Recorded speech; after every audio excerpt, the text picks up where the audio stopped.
Then there is flack on this Osweiler pushing a woman twice, which if you have any women in your life that you care about, that's a bad message to send. The only thing we're hearing is he going to sign the $45 million contract? Oh, no, we're going to make it $75 million now. There's no pushback. I wonder how would John Elway feel if that had been his daughter outside that pizza place and Osweiler pushed her. Well, see, I think put his hands on Elway's daughter. I think that's why John Elway. Well, no, I think that's why John Elway got rid of him. I think they're not going to talk about it. They're not going to say it that way. But why would they spend time grooming this guy behind Peyton Manning for several years? And then when Peyton Manning walks away, why would they let him go? I think John Elway, just like us, he knows that was bad, and he's trying to avoid any type of negative PR because Roger Goodell has he has nothing to say about it right now. Maybe he will by the end of the week once his attorneys get together with him. But it's a shame you take one of the marquee quarterbacks that they're trying to make a marquee quarterback that pushes a woman twice, and it's on tape. And you hear nothing about it. Even the female reporters are saying, well, he's trying to defend his wife. I think that's horrible. That's horrible because the next time it happens where a man puts his hand on a woman, all we have to do is go back to this tape and say, well, you don't seem to have a problem with it. Well, Charlton, the spin I would like to get on this scenario is Erin Andrews. Yeah.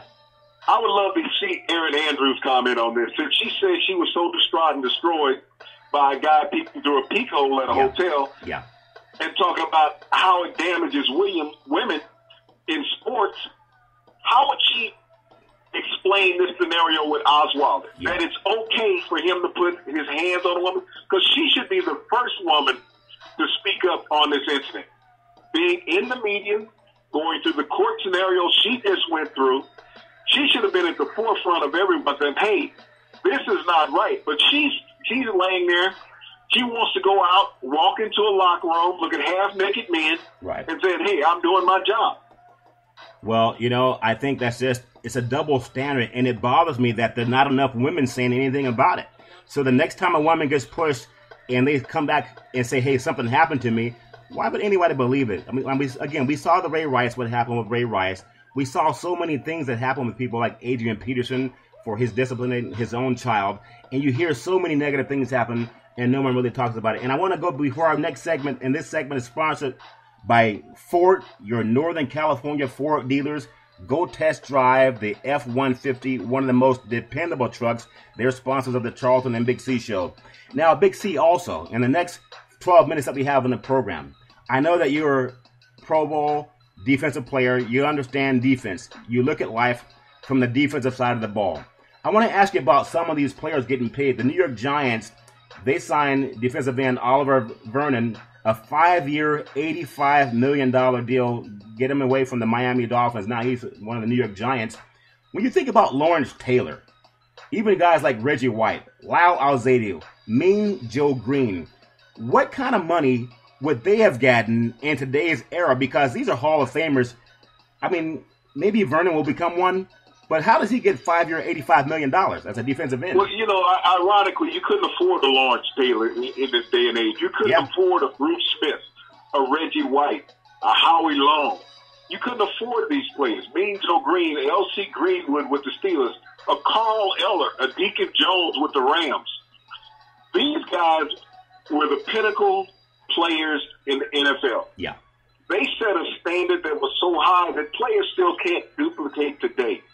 When you think about Bruce Smith having over 200 sacks in his career. That's incredible. That's just a phenomenal number. Reggie White could play any defensive position. I mean, this guy, he could have played linebacker as big as fast as he was. He changed the game. He went to Green Bay and helped them forge a championship team and win a Super Bowl. It wasn't just Brett Favre. When Reggie White went to Green Bay, the team became complete. But the numbers that they throw out now, and I'm not mad at any young I'm mad. I'm mad. I would love that kind of money. I'm mad, Big C. But yeah, I mean, as an older player, you revere these guys. You're like, gosh, we were born 20, 30 years too soon.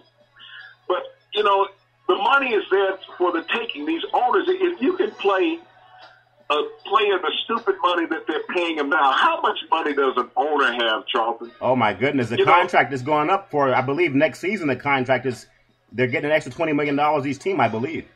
Yeah, Chris Rock, and we always bring Chris Rock into the equation. When Shaq was playing with the Lakers, part of his stand-up skit, people were talking about Shaq's making $30 million. Yeah. But the guy that's writing the check for Shaq making $30 million didn't wince at all. He filled it out because Shaq was rich, but the owner's wealthy. Yeah. That's a different neighborhood. Well, that's funny because I know that none of those checks bounce. And for the loving fans, and God bless the fans because they're the ones packing the stadiums, and I love sports, been following sports since I was a little boy. But as you know, the seat and the pricing goes up. Even for a beverage, you can pay $10 for a beverage, but it's part of the entertainment package. I can understand that. One more thing I want to bring up in the world of contracts. As we transition into the world of all the great things we've talked about over the years in sports, there's a guy by the name of LeBron James who has a $90 million contract with Nike, and I'll be covering I'll make that $200 million lifetime contract he has with Nike. Oh, $200 million. I'm sure he'd be mad if they told him he's missing $90 million from the account. 90 is probably the tax money off of it. That's poor man's money. Okay, I understand. Yeah. I'll be covering the game tonight, the Cleveland Cavaliers playing at the Sacramento Kings, and when I look at that type of matchup, Sacramento looks like the team that's always talking about trying to make the playoffs. I don't see it because they don't have the character on their team.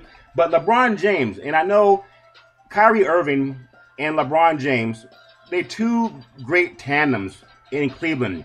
They may get to the Eastern Conference Championships again this year, but it looks like Toronto might be the team that overtakes them. There just seems to be no chemistry with that team. And as I know we talked about contracts with some of the football players and the pushbacks, there's never been an issue with LeBron James not being a good citizen. But I just think as a leader of the team, and again, getting to see him play tonight, I just don't see how this guy is still considered one of the NBA's best when everyone around him seems to have issues. Well, when you look at LeBron, people have to take a back seat to see what LeBron is going to decide to do. Is he going to shoot the ball? Is he going to penetrate with the ball? Or is he going to pass the ball?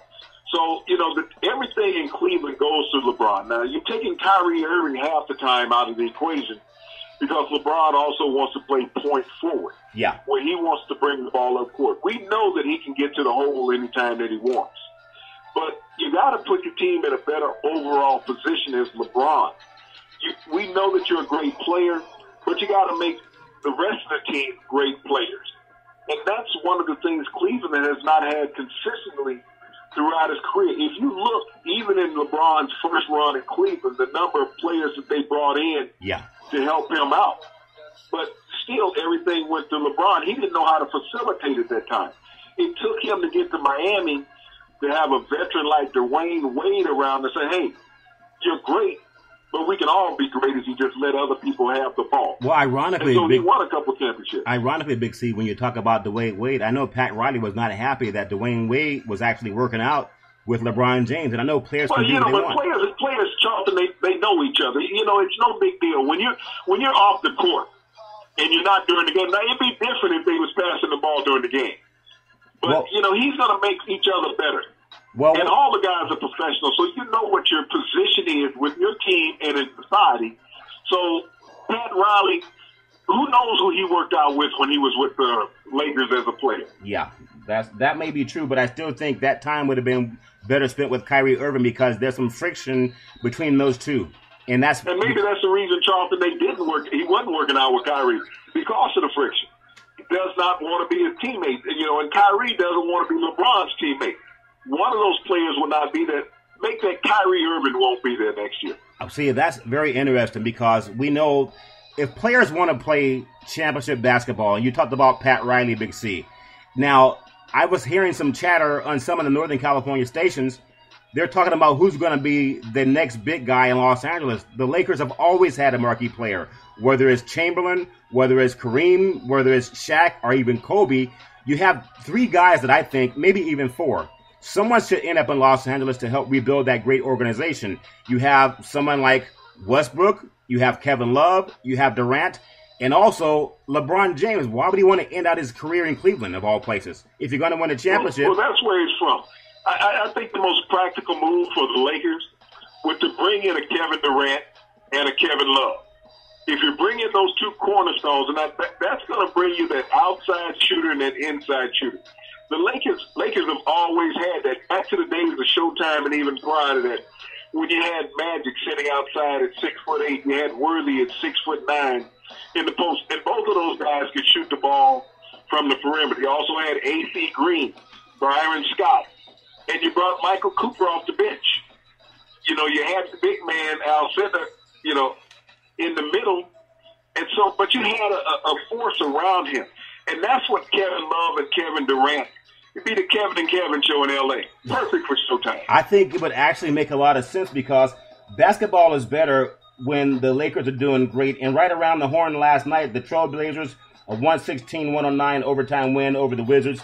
The Lakers, as we talk about the Lakers, they defeated the Magic 107-98. And the Hawks, Magic got a team. they still play basketball down in Orlando. Okay. And the Hawks defeated the Jazz 91-84. The Spurs, I know you like the Spurs, Big C, with Popovich, 116-91 over the Timberwolves. But as we get into tonight's game, OKC, they're actually hosting the LA Clippers. Now, I know there was a tragedy happening with one of the OKC players, but this is a chance for Durant and Westbrook to get back on track, bringing in the Clippers in town. How can Doc Rivers kind of hold the tide against that team and come away with a win on the road? Well, you know, Doc Rivers, you know, the way the NBA is structured, you know, you got mainstream media saying Doc's in trouble. All Doc is doing is winning. You can't even tell me who the coach is in Utah, in Orlando, Philadelphia. These coaches are never in trouble. If Doc's in trouble, everybody's in trouble. Seem to always be in trouble in the NBA. Doc has won in Boston. He has reestablished himself with the Clippers, an organization that was in total disarray after a couple of years ago when the league forced the owner to sell the team. Yeah. And he's held that franchise stable. He's had some injuries, issues, you know, with his players, but Doc is a marvelous coach and individual. Well, what is it about? He just happened to be in the toughest conference in the NBA. And ironically, when you mentioned the former owner that had to get rid of his franchise because he didn't want black people coming to his games unless they're playing for him, and you have all the issues in Hollywood, I just think that's ironic. In Los Angeles, the melting pot of the world, everybody's there. I don't know why they still have some race issues down there. But I do want to follow up on Doc Rivers. The Clippers, Big C, they're 41-21 on the season. OKC is 43-20. This is a pivotal game because they're competing for the 3 and 4th spot in the Western Conference. Well, see, if they were in the Eastern Division, you'd have Cleveland in the second spot with one of those teams. Yeah. That's how powerful the Western Conference of the NBA is. It's such a great talent mecca. And when you talked about San Antonio, their 3 big stars set out last night, Jonathan. You had Duncan, Ginobili, and Parker. Also, Popovich set out the game. Yeah. But they still put up 116 points on the scoreboard. So when you talk about a team concept, it exists in San Antonio. They're a flagship. Even though the Golden State Warriors are leading the NBA in basically every statistical category, and they're great to watch, and they're a great franchise for the NBA right now, San Antonio, because they're in that small market, doesn't get the notoriety. But when you want to watch just total team basketball and, you know, players that are unselfish, San Antonio, hands down, for the past decade and a half, has been the flagship of the NBA. Well, Golden State, I know you speak highly of them. They're 56-6 tonight. They're playing at home versus Utah, which is 29-34. They're also in a playoff position in the Western Conference. In the last 2 minutes of the program, Big C, Steph Curry, again, setting the NBA on fire. The Golden State Warriors going for win number 46 in a row at home. Your thoughts again on how great of an organization they have with all their team play? Well, you know, these players, it's a young team in Golden State. You know, most teams you look for that one proven veteran to stand out and lead the team. Yeah. This is a team by committee. You know, they're not selfish enough to say, hey, it's my ball, it's my game, I got to get a shot tonight. They go with what they feel, and they trust each other. That's what happens when you got, it's like having a house full of kids growing up together. You know what each other's going to do. And that's what Golden State has done. It started with Mark Jackson as the coach. Yeah. He set the format, the foundation for these young players. Yeah. And all they've done is got better. It doesn't make any difference whether it's Jackson, Steve Kerr, Luke Walton on the bench. It's the players that run the house in Golden State. And they've proven that the past 3 years in the NBA, Charlton. Well, Big C, as we come to a close, you are definitely right. And this segment has been sponsored by Tronock Investment Corporation. Commercial and real estate funding of up to $500 million. Call 916-896-5757. In the last 60 seconds of the show, Big C, I know there's so many things in sports that we talked about. Osweiler getting $70+ million, and he pushed a woman. No one talks about that. We have guys like Kaepernick and RG3 that are still out there. The NBA, they're all right now jockeying for who's going to be in the top 3 or 4 seeds.